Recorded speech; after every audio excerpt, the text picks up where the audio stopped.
It's good to see everybody here this afternoon. I appreciate y'all staying around after lunch and continuing to worship with us for a second time on this Sunday. So, my slides are pulled up right now. I think it's blacked out in the back. This afternoon we're going to be talking about the parable of the two builders. This parable takes place in Matthew chapter 7 verses 24 through 27. It actually follows directly after the Sermon on the Mount. And so the understanding is that the reader of this parable is reading the things that Jesus is saying in this with the teachings of the Sermon on the Mount in mind, having just followed up after this. So we'll go ahead, we'll get into it. Matthew chapter 7, starting in verse 24, tells us, "Everyone then who hears these words of mine and does them will be like a wise man who built his house on the rock. And the rain fell, and the floods came, and the winds blew and beat on that house, but it did not fall, because it had been founded on the rock. And everyone who hears these words of mine and does not do them will be like a foolish man who built his house on the sand. And the rain fell, and the floods came, and the wind blew and beat against that house, and it fell, and great was the fall of it." There are three major ideas that I'm going to try to pull out of this parable today, with the first one being that Jesus did not simply say that it was enough to hear his teachings, but that we must also act on them. It's not enough for the wise man to just recognize that the rock was a good place to build his house. It wouldn't have done him any good if he had seen the rock, acknowledged its value, and then decided to build his house somewhere else, right? And likewise, it would be equally foolish of us to recognize a strong spiritual foundation in Christ and his teachings, and then ignore it and not build our lives upon it. Then James builds upon this idea in James chapter 1, starting verse 22, when he says, "But be doers of the word and not hearers only, deceiving yourselves. For if anyone is a hearer of the word and not a doer, he is like a man who looks intently at his natural face in a mirror. For he looks at himself and goes away and at once forgets what he was like. But the one who looks into the perfect law, the law of liberty, and perseveres, being no hearer who forgets, but a doer who acts, he will be blessed in his doing." There's a version of this that we are seeing more and more often in the world today. Throughout most of history, a person's actions have been what define who they are. However, today people are determining their identity within the vacuum of their own mind, right, based on an idea of who they are or an image that they have of themselves. And the problem with this is that these mental images and these ideas have no substance to them. And so that the identities that people manufacture, right, that we manufacture for ourselves, may not align with how we are actually being perceived by the world. I know this is a problem that I personally struggle with fairly frequently. It's very easy for me at the end of the day to say, to tell myself that I was a good, strong Christian, that I am a good, godly husband and a good father to my children. But I got to be honest with you, 10 diapers into the day and having just got thrown up on for the third time in a row, my actions may not necessarily be aligned with the thoughts that I'm telling myself in that moment. Right, I can tell myself all day long that I am doing a good job and that I am being the person that I am supposed to be. But if I don't act in a way that reflects these thoughts, or if my actions don't demonstrate the goodness of God to the people that are around me, then James says that the only thing that I have accomplished is that I have deceived myself. Right, and so it's important that when we hear the teachings of God, we don't just internalize it and keep it within our minds, but that we also act on these teachings as well. The second point that I want to talk about from this parable is that this idea that Jesus does not make a conditional statement and say, if the storms come, right, but instead makes a definitive statement and says that the rains will fall and the floods will come and the wind does blow and will beat against the house. Jonathan talked about this a little bit in his sermon last Sunday. He talked about this idea of the storms that we face in our lives and the trials that we face in our life. And we acknowledge that we live in a flawed world, and that because of this, we are going to have storms in our lives that we are going to struggle with. Right? In the passage, the language that they use says that the rains fell and the floods came and the wind blew and it beat against the house, right? This does not conjure an image of a small spring shower, right? This imagery that is used here it's a storm that is strong enough to cause flooding, right? The rivers to overflow and the floods to come washing in, right? These are serious storms that we are going to be experiencing, that we're going to have to deal with. These are going to be very large struggles that you'll have to face in your life if you haven't had to face them already. You know, things such as job loss, right? Like health conditions, disease, deaths in the family, relationship problems, whether it be with a spouse, or your children, your people that you interact with on a day-to-day basis, whether you have financial struggles, you know, and many, many other problems that we face in this world. These are the kind of storms that we are going to have to contend with in this life. And there's a belief in Christianity that if you live a moderately decent life, and if you follow the teachings of Christ, that these things won't happen to you. And Jesus, in this passage, acknowledges the unavoidable reality of the storms that we face in our lives. And because of this, his advice is not to find a way to avoid the storms or find a way to hide from the storms. You know, he doesn't say that the wise man built his house in a location that the storms will never be able to get to him, or that he builds buildings and structures and barriers so that he doesn't have to deal with the winds and then the rains, you know, won't impact his life. Instead, what he tells us to do is he tells us how to prepare ourselves to weather the storms, so that when they come and when we do have to stand up to the tempest, we can be prepared, and we can do so from a position of strength. Which leads us into our third point, and how Jesus tells us that we are supposed to be prepared for these storms. And just the fact that Jesus tells us that we need to have a strong foundation. The wise man's house was able to weather the storms because it had been built upon a strong foundation. And before we get into what a strong foundation looks like, I think it's first important to answer the question, why is it important to have a strong foundation? Most of you know that I come from an engineering background. And because of this, whenever I read this parable, I view it through a somewhat professional lens.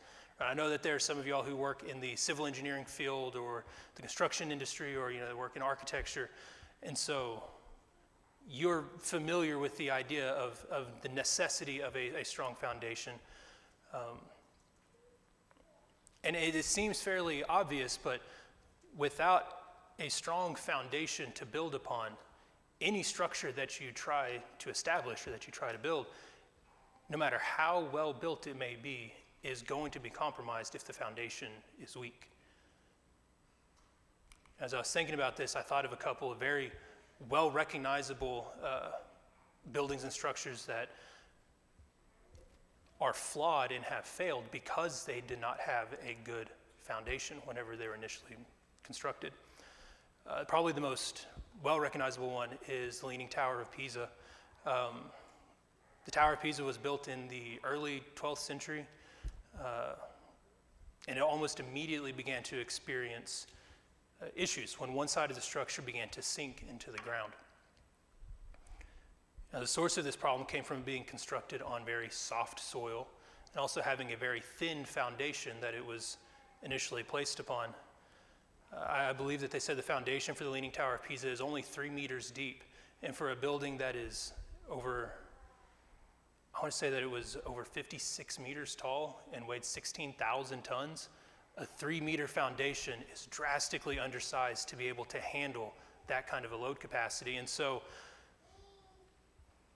within a few years of its construction, the tower began to shift. It began to fall over on its side because its foundation was not secure. And it was only through a massive reconstruction efforts in the 90s that the tower was actually open to the public again. It was deemed safe enough because they had to go back in and they had to rebuild the foundation that the Leaning Tower of Pisa is placed upon. The second example of a building suffering from a bad foundation that I thought of is probably a little bit less known unless you live in the Gulf region of Texas, or you've got family that lives down in the Gulf region of Texas. And that is this Ocean Tower. The Ocean Tower was a 31-story condominium that was supposed to be built in South Padre, Texas. But construction of the building was halted 2 years after it began when an evaluation found that the core structure of the building had already sunk 14 inches into the ground. For a frame of reference, the Leaning Tower of Pisa over the last 800 years has sunk, I believe it was 26 inches into the ground. In over 2 years, the Ocean Tower had already sunk 14. So it was a drastically faster rate of failure than the Leaning Tower of Pisa experienced. And once again, this was caused by a soft, loose packed soil that this building was placed upon, right? It was a faulty, a weak foundation that this building was placed upon. And it was deemed to be unsafe and eventually demolished when the reconstruction efforts were going to be determined to be too expensive to validate the continued effort on this building. And the thing that jumps out to me from both of these examples is that the structures themselves, if they had been built on good foundations, would have been fine. However, because of their poor foundations, their integrity was instantly compromised. Likewise, in the parable that we're reading, we have two houses that seem to be equally well made and substantial. However, when placed under stress, their comparative stability is drastically different. We're told of no other difference in them besides the fact that besides the foundation that they are built upon. And so a foundation, obviously, as we can see these examples and from the discussion, is critical if we're going to have something that is going to have longevity, that is going to have stability, that is going to be able to weather the storms that we talked about that we are going to have to face in this life. And so then we've established the need for a strong foundation. Now we need to establish what a strong foundation looks like. And to that, we're going to turn to the story of David. Now, oftentimes when we talk about David, we tend to focus on his failures. However, we also have to remember that David is called a man after God's own heart. Right? And we couldn't say these things about him if he did not have a strong, grounded foundation that kept pulling him back to God while going through the storms that he had to face in his life. We're going to look at 4 different characteristics of David that I believe we can use as examples whenever we try to establish our own foundations in Christ. The first characteristic that David exemplifies is that David trusted in God. We see this even from a very young age in 1 Samuel chapter 17. Starting in verse 36, this is David. He is talking to Saul whenever they're faced off against the Philistines. He says, "Your servant has struck down both lions and bears, and this uncircumcised Philistine shall be like one of them, for he has defied the armies of the living God." And David said, "The Lord who delivered me from the paw of the lion and from the paw of the bear will deliver me from the hand of this Philistine." And Saul said to David, "Go, and the Lord be with you." In the story of David and Goliath, we see the integrity and the courage of the men that are around David destroyed by their fear of Goliath. And the one thing that sets David apart from these men was that his trust in God was strong enough to overcome whatever fear he may have felt at the prospect of facing Goliath. And likewise, when we face our own Goliaths in whatever form they may be, we need to exhibit the same trust that David showed, even if those around us are not able to do the same. The second characteristic of David that we will look at is similar to the first one, but I think it's different enough that it can be distinguished from it. And that is David's inclination to turn to God whenever he's in trouble.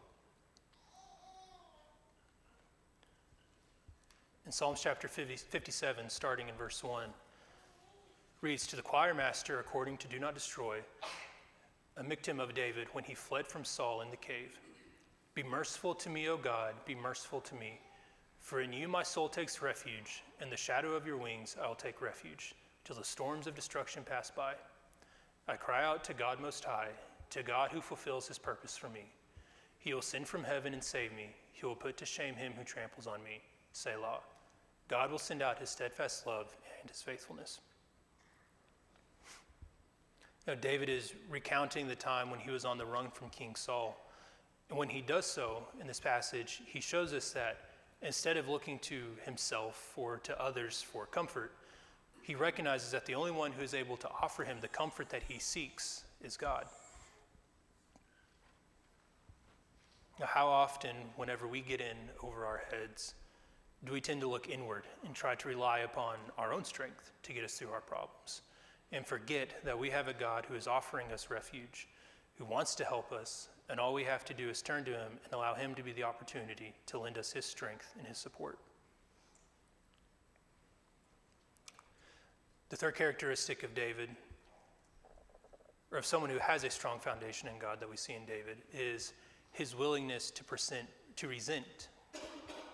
repent, third time's a charm, whenever he does fail. In Psalms chapter 51, starting in verse 1, says, "To the choir master, a psalm of David, when Nathan the prophet went to him after he had gone into Bathsheba. Have mercy on me, O God, according to your steadfast love. According to your abundant mercy, blot out my transgressions. Wash me thoroughly from my iniquities and cleanse me from your sin. For I know my transgressions, and my sin is ever before me.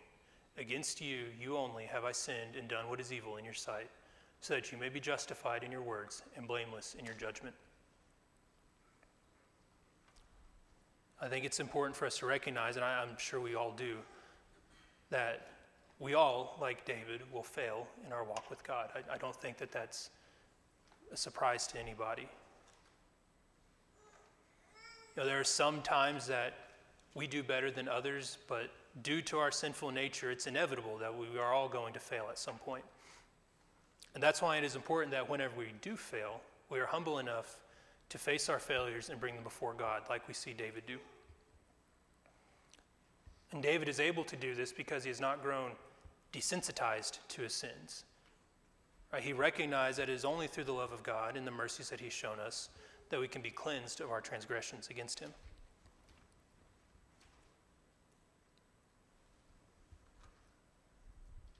And then the final characteristic of David that we're going to look at this afternoon is his willingness to honor God regardless of the trials that he has endured.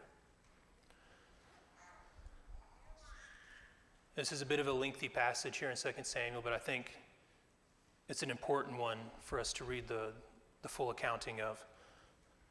Starting in 2 Samuel chapter 12, verse 15, we read, "And the Lord afflicted the child that Uriah's wife bore to David, and he became sick. David therefore sought God on behalf of the child, and David fasted and went in and lay all night on the ground.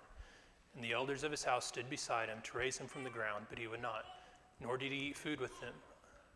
On the seventh day the child died.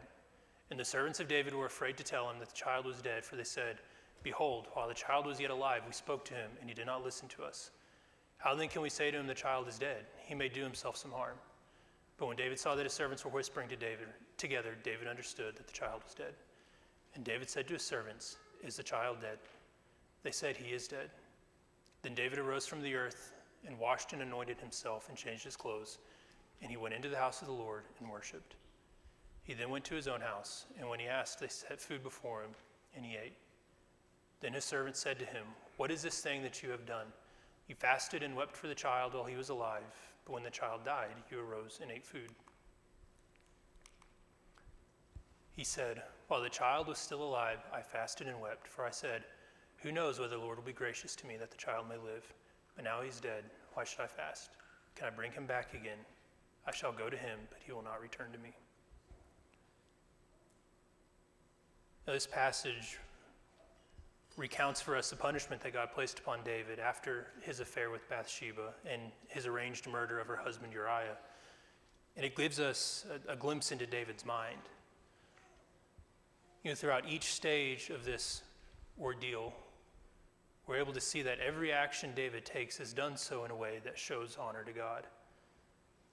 Before the child had passed, this passage tells us that David is fasting and praying to God on the child's behalf. And then after he has passed, it says that the next thing that David did was he went into the house of the Lord and he worshiped him, again showing honor to God through his actions and his conduct. This account, more than any other, shows to me the true character of David. And David could have responded to this by ranting and raving at God, and I think that many of us, myself included, could sympathize with David and understand why he might react in this way. However, that's not the example that he leaves for us. Instead, he shows us one of the more powerful ways that we can reflect God onto the world around us. When we are caught in one of the middle of the storms that this life throws our way, and we are able to endure it and continue to conduct ourselves in a way that glorifies God and shows honor to him, the people around us will take notice of it. And if we are able to do this in the middle of our trials, there's no telling the impact that it may have on somebody.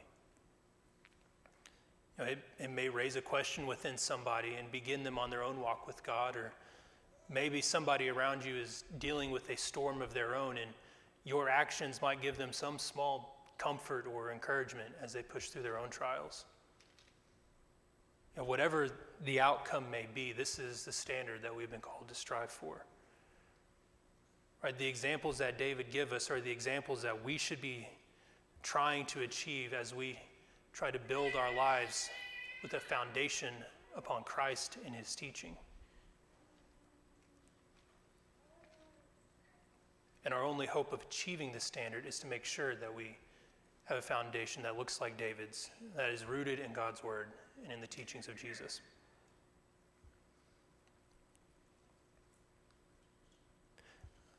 Those are my thoughts for you this afternoon.